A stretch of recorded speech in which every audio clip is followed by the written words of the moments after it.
తుక్కుగూడలో bumper offer 3,75,00,000 G+2 4 BHK villa కొనండి.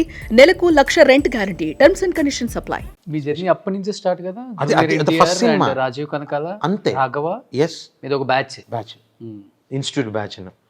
అలా seniors అయినటువంటి శివాజీ రాజా గారు కావచ్చు, రామ్ జగన్ అన్న కావచ్చు, వీళ్ళంతా కూడా ఆ ఇన్స్టిట్యూట్లో ఉన్న వాళ్ళంతా పరిచయం చేసినప్పుడల్లా రాజీవ్ రగన్న జగన్ భాయ్ ఈ ఇన్స్టిట్యూట్ ఇది అన్నాం. అలా ఒక సర్కిల్ ఏర్పడ్డాం.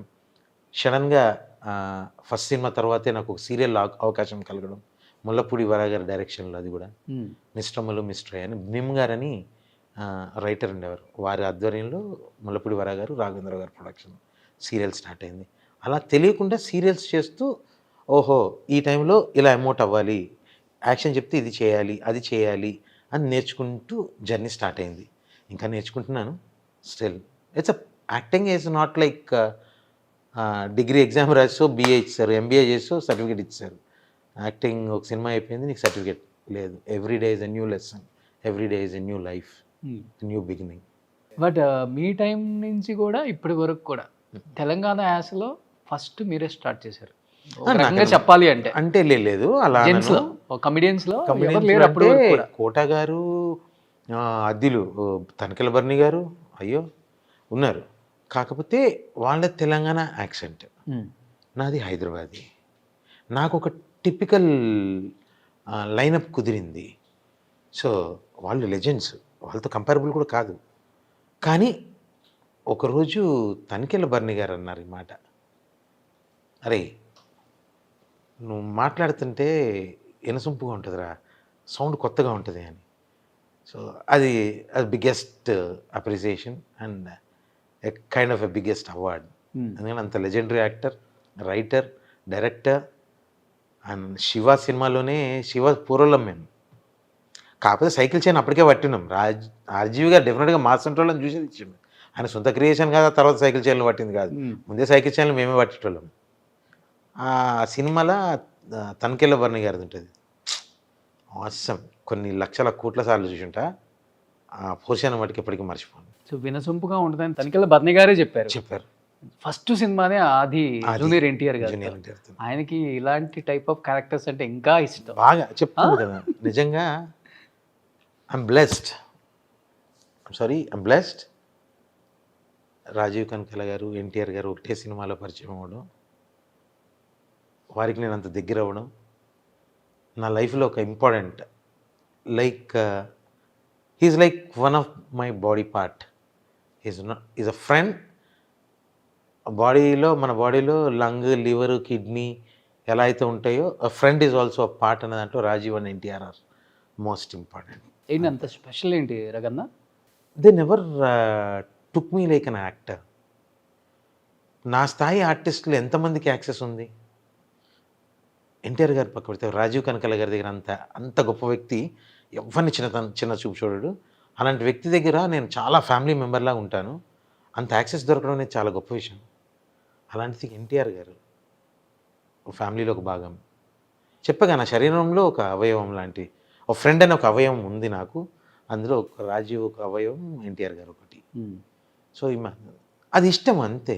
చిన్నప్పటి నుంచి పెద్ద ఆయన పుట్టిన దగ్గర నుంచి, మధ్యలో బాలయ్య బాబు, తర్వాత మా టైగర్ సాబ్.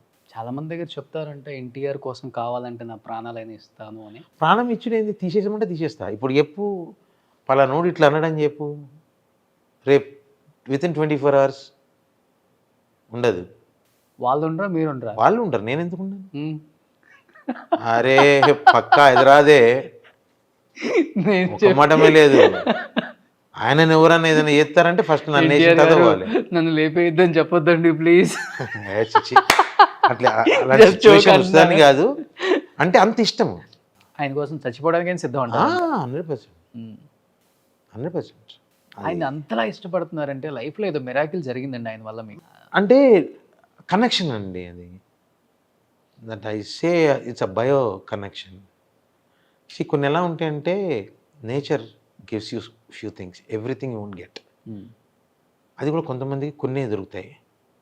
పొద్దునే మీరు ఈరోజు రఘుది ఇంటర్వ్యూ ఉంది 9ంటికి వెళ్ళాలి అని నైట్ అలారం పెట్టుకోకుండా పడుకున్న 5:30కి లేచి రెడీ అవుతారు. ఎందుకు? That's called bio clock.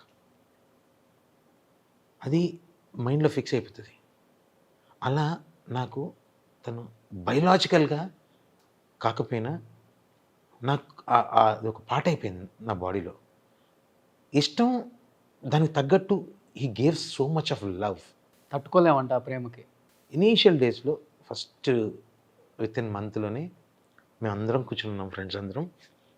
తను ఒక మాట అన్నారు, రే నా family, my mom, dad, my పిన్నీస్, my sisters, after that you guys 6 people are my family. Be with me like a family.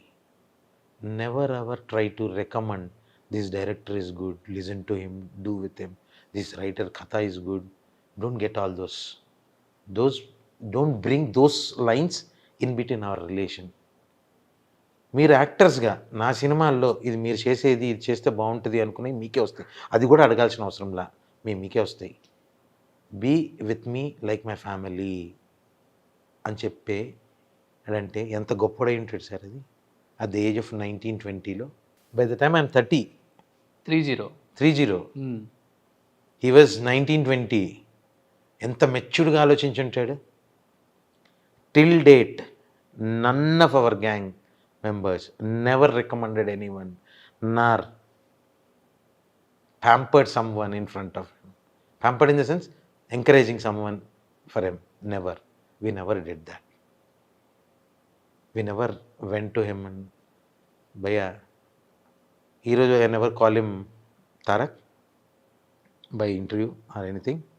I always call him Anna, Pedana, Nana, inte. Even in my phone also will be a different name. ఈ చెప్పిన పేరు ఫోన్లో ఏం save చేసుకున్నారు? మళ్ళీ అది పెద్దన్న. మిమ్మల్ని ఏమని పిలుస్తారు? రఘు. అది ఇంకా రకరకాలుగా ఉంటాయి. ఆ ప్రేమ పిలుపులు చాలా ఉంటాయి మాకు. అవన్నీ అడగద్దు, పర్సనల్ స్పేస్లు అవన్నీ చెప్పర్లే. చెప్తారు. సినిమా సంబంధించిన ఏమైనా చెప్తాం. సో అందు గురించి ఆ ఇష్టం. ఇప్పుడు కొంచెం పెద్ద స్టార్ అయ్యే ముందు దాకా కూడా బాగా తిరిగేవాళ్ళంట కదా, నైట్ 2కి 3కి. ఆ టైమింగ్స్ మాకు తెలియదు. మాకు ఈ టైంలో తిరగాలి, ఆ టైంలో తిరగాలి. రాజీవ్ కనకాల గారు చెప్పారు. ఎప్పుడు కూడా అంటే ఎవ్రీబడి ముందుకెళ్తున్న కొద్దికి నేను ఇప్పుడు బిజీ అయ్యారు, పెద్ద స్టార్ అయ్యారు. అప్పటికే పెద్ద స్టార్ అట్లేమున్నది, కానీ అప్పటికే పెద్ద స్టార్. పెళ్ళి గ్లోబల్ స్టార్ కదా. పెళ్ళి అయిపోయినాక everybody will have their own space. We respected each other for that space. ఇప్పటికీ రాత్రి 2 గంటలకు పోయిన రోజులు ఉంటాయి, but not every day. And గ్యాపులు గిప్పులు ఏం లేవే అట్లాంటివి. ఆయన బిజీ ఉన్నారు, RRR షూటింగ్ జరుగుతుంది, బిజీగా ఉన్నారు. కరోనా వచ్చింది 2 సంవత్సరాలు. ఆయన ఈ మధ్య గ్యాప్ వచ్చిందంట, ఈ మధ్య అది వచ్చింది. సార్ అది మా పర్సనల్ స్పేస్లో కలుసుకుంటాం సార్, పబ్లిక్ ఎందుకు చెప్పాలి? కలిసినప్పుడల్లా నేను ఈయన కలిశాను అని యూట్యూబ్ పెట్టి సెల్ఫీలు తీసి పెడతామా? మాకు లైఫ్ లేదా? ఉంటుందిగా. అదే చెప్పానుగా, పర్సనల్ స్పేస్ని బయటకు ఎక్స్పోజ్ చేసుకోవాలని అవసరం లేదుగా. ఇప్పుడు సినిమా షూటింగ్లో ఉన్నాము, చేస్తున్నాం కదా సినిమా, అవి ఎట్లా బయటకు వస్తున్నాయిగా. అంటే మీ ఫ్రెండ్స్తో గ్యాప్ వచ్చిందని ఎక్కడ న్యూస్ రాలేదు, కానీ కొంత రాజీవ్ కనకాల గారితో గ్యాప్ వచ్చింది. ఎవరితో గ్యాప్ ఏం లేదండి, అది న్యూస్ అయితే వచ్చింది. మీరు చూసారు కదా, విన్నారు కదా. బయట ఎవరు చెప్తారు? ఇప్పుడు మీ ఇంట్లో మీరు ఏదో చేసుకుంటున్నారండి, మేము కనిపించలేదు, నేను నీ దగ్గర రేపొద్దు గ్రూపరేషన్లో నేను కనిపించలేదు, రఘుకి రోషన్ గ్యాప్ వచ్చిందంటే నేనేం పనులు ఉన్నాను? ఇప్పుడు రాజీవ్ గారు బిజీగా ఆర్టిస్ట్గా చేసుకుంటున్నారు. అవును, అదే అంటున్నాను. పబ్లిక్ తెలియదు మేము కలుస్తున్నామో లేదో. పబ్లిక్ ఎందుకు తెలియాలి? మీడియాలో ఎందుకు తెలియాలి? మీడియా ఇంత పెద్ద ఎత్తున లేనప్పుడే మీరు మంచి ఫ్రెండ్స్. ఇప్పుడు కాదు రోషన్, ఇప్పుడు మీరున్నారు, ఏంటి గ్యాప్ ఎందుకు వస్తుంది? గ్యాప్ మేము పర్సనల్గా కలుసుకున్నాం అబ్బా, కలుసుకున్నది మేము చెప్పాలా, పబ్లిక్ చేయాలా? కాదుగా. మాకు కావాలి. ఇప్పుడు రఘు రోషన్ కలుస్తుంది, రఘుకి రోషన్కి ఇంపార్టెంట్, వేరే ఛానల్లో ప్రొజెక్ట్ అవ్వడం కాదుగా. That's not bullshit. ఆ గ్యాప్లు అట్లాంటివి ఉన్న ఫ్రెండ్స్, ఎవరి స్పేస్లో వాళ్ళు ఉన్నారు. ఉన్న ఫ్రెండ్స్ అందరిలో కల్లా రఘు అన్న కొంత స్పెషల్. లావుగా ఉంటాడుగా. ఇంకేదో ఉంటుంది కదా. అవును, లావుగా ఉంటాడు, ఎక్కువ ప్రేమిస్తాడు. ఎవరైనా ఏమనంటే తట్టుకోడు, Comedy వెనకమ్మ timing. చూడ్డు. ఉమ్. ఇక కామెడీ టైమింగ్ అంటే ఇక అది మీరు చెప్పాలి, నేను నేను నేను ఎలా చెప్తాను. ఉమ్. నేను చేసేది చేస్తున్నాను, మీకు నచ్చింది, I'm happy. Even elections time అప్పుడు కూడా మొత్తం రూట్ మ్యాప్ కూడా రఘు గారే చూసుకునే వాళ్ళు. ఏం లేదు, తన ఆయన ఎలక్షన్ పక్కన క్యాన్వాస్ క్యాన్వాస్ చేసినప్పుడు అంతా ఉన్నామండి, అందరం ఉన్నాము. రాజీవ్ గారు ఉన్నారు, రాఘవ్ ఉన్నాడు, పెద్ది, నేను. కొంచెం నాకు కొంచెం వర్క్ అప్ చెప్పారు, ఇంటర్నెట్ కమ్యూనికేషన్స్, పిఆర్ అవి అప్ చెప్పారు, ఇన్ఫర్మేషను అవన్నీ నాకు అప్ చెప్పారు. Peddi is into what is what అనేది డీటెయిలింగ్ చేయడము. అది రాజీవ్ గారు యాజ్ అ ఫ్రెండ్గా తనకి సపోర్ట్గా, అంటే long journey almost 30 days. So ఎక్కడ ఈ should not feel you know alone అన్నట్టు ఉంది. కోసం మా నలుగురు ఫ్రెండ్స్ 2 రోజులకు ఒక ఇద్దరు వచ్చి వెళ్ళేవాళ్ళు. రాజీవ్ గారు ఎక్కువ రోజులు ఉన్నారు. యాక్సిడెంట్ జరిగిన కార్లో మీరు ఉన్నారు కదా రఘు అన్న. యాక్సిడెంట్ జరిగిన కార్లో నేను ఎక్కబోతున్నప్పుడు ఇంకో ఫ్రెండ్ ఎక్కుతానంటే నేను వేరే కార్లోకి వెళ్ళా. నిజంగా చాలా అంటే చాలా దేవుడు అదృష్టం నిజంగా. నిజంగా అదృష్టం. దేవుడు ఎవరెవరో ఏదో తలుచుకున్నారు, కానీ దేవుడు స్క్రీన్ ప్లే ఉంటుంది ఒకటి. ఆ తలరాతిని, ఆ స్క్రీన్ ప్లేని ఎవరు మార్చలేరు. ఎవరో ఏదో కోరుకున్నారు, కానీ దేవుడు స్క్రీన్ ప్లేలో రాసింది he got to do lot many things in near future. రాబోయే కాలంలో తను ఏదో చేయాలి అని ఉంది, దేవుడు అలా కల్పించాడు. And we are all happy. But day 1 నుంచి ఉన్నారు కదా ఇప్పటి వరకు ఆ జర్నీలో. అనుకున్నారా ఇంటర్నేషనల్ స్టార్కే ఎదిగిపోతారు junior NTR garu, global star అవుతారు? ఇంకా లేట్ అయిందేమో అని ఫీల్ అవుతున్నా. Okay. He's a global star buddy. Is most talented, is extraordinary talented, not most talented, extraordinary talented. Late అయిందని అనుకోవాలి, ఇంకా కరోనా వల్ల లేట్ అయిందని నేను అనుకుంటున్నాను. 2 years. సుమన్ టీవీలో మీ పర్సనల్ అండ్ బిజినెస్ ప్రమోషన్స్ కోసం కింది నెంబర్కి కాంటాక్ట్ చేయండి.